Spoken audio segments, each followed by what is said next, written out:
Good morning all, তোমরা সবাই কেমন আছো? আমি মোটামুটি ভালো আছি। আজকের ব্লগটা একদম সকাল সকালে শুরু করে দিলাম লাল চা দিয়ে, দেখতেই পাচ্ছ। আর এই লাল চা কার জন্য বানিয়ে নিচ্ছি দেখো, কারণ আমি লাল চা খাই না, খেতে ভালোবাসি না। তো এই লাল চা আমার ছেলের জন্য, ছেলের এক্সাম শুরু হয়েছে, টিফিন দেওয়ার মতো কিছু নেই, তাই বললাম না সকাল সকাল একটু লাল চার বিস্কিট দিয়ে দিই, খেয়ে নিক। আর আমাকে বলছে এই ক্যামেরা করছে, ভালো কথা, আমাকে তুলবে না কিন্তু।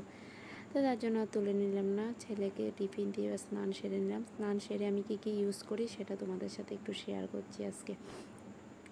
মানে আমি সবসময় সিম্পলভাবেই থাকতে ভালোবাসি, সিম্পল যা যা ইউজ করি তাই তোমাদের সাথে শেয়ার করছি। বাট অন্য কিছু আমি ইউজ করি না, যেগুলো ইউজ করছি সেগুলোই দেখাচ্ছি। তারপর সিঁদুর দিয়ে এবার চলে গেলাম আমি, কারণ স্নান সেরে আমার যদি শরীর সুস্থ থাকে সব দিক থেকে, আমি আগে তুলসী গাছে জল দিই। দেখতে পাচ্ছ আমি জল নিচ্ছি জগে করে, কোথায় নিয়ে দেব? তুলসী তলায় জল দেব।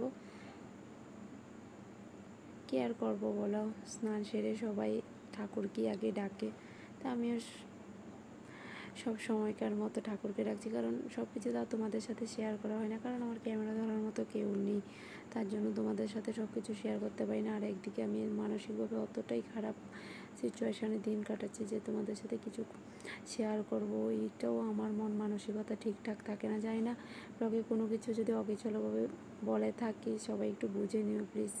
মানে মাথা ঠিকঠাক সব কিছু বুঝিয়ে বলার মতো, গুছিয়ে করার মতো মানে মেন্টালিটি থাকে না। তো এই গাছে জল দিয়ে এবার চলে গেলাম ঠাকুর ঘরে। আর স্নান সেরে আমি ঠাকুরকে একবার প্রণাম করি। তো এই ঠাকুর ঘরে গিয়ে দেখো, আর ঠাকুর পূজা আমি দিতে হবে না, কারণ আমার শাশুড়ি মা সকালবেলা ঘুম থেকে উঠে দোকানে যাওয়ার আগে পুজোটা সেরেই যায় বেশিরভাগ, খুব কমই আমার জন্য পুজো রেখে যায় যে আমি পুজো দেবো। তো যেহেতু পুজো সেরেই গিয়েছে, তার জন্য আমি ঠাকুর ঘরে গেলাম। ঠাকুরকে বললাম যে আমার যে খারাপ সময়টা যাচ্ছে, ঠাকুর আমাকে যত তাড়াতাড়ি পারো এই সময়টা থেকে কাটিয়ে তোলো প্লিজ, আমি আর পারছি না কষ্ট নিতে, এতটাই খারাপ সিচুয়েশানে যাচ্ছি। তো এই ঠাকুরকে ডাকার পরে এবার রেডি হলাম, হয়ে এবার চলে গেলাম আমি দোকানে গিয়ে না ভাবলাম অনেক দিন হলো হোটেলটা তোমাদের সাথে শেয়ার করা হয়নি, তাই একটু হোটেলটা তোমাদের সাথে শেয়ার করছি।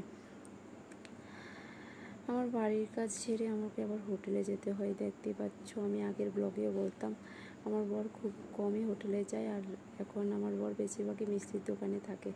আর এখানে আমরা শাশুড়ি বৌমা মিলেই হোটেলটাকে চালাই, শাশুড়ি মা রান্না করে দেয় আর আমি সব কিছু